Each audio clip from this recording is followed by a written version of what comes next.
بریلویوں کے پیچھے نماز پڑھنے سے نماز ہو جاتی ہے۔ رہنمائی فرمائے بریلویوں کی مسجد میں اذان دینا کیسا ہے؟ میں جس محلے میں رہتا ہوں وہاں بریلویوں کی مسجد میں وہاں نماز پڑھنے جاتا ہوں اکثر، مجھے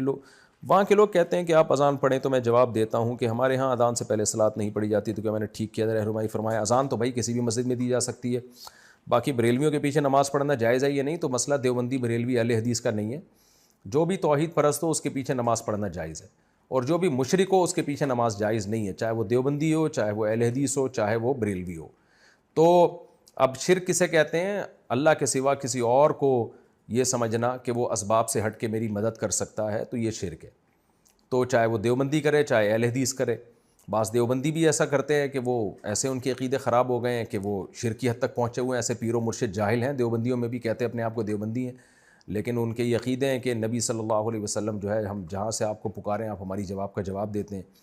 اور ہماری پکار پہ لبیک کہتے ہیں، اس طرح کے ان کے بھی عقیدے ہیں۔ بریلویوں میں بھی ایسے لوگ ہیں، اور شاید اہل حدیث میں بھی ہوں ایسے، لیکن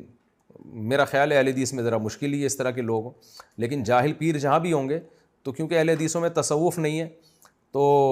ان میں یہ چیزیں ذرا کم ہیں، لیکن دیوبندیوں میں بھی کم ہیں، لیکن یہ نہیں ہے کہ نہیں ہے۔ بعض دیوبندی ہم نے پیروں میں دیکھے ہیں جاہل قسم کے،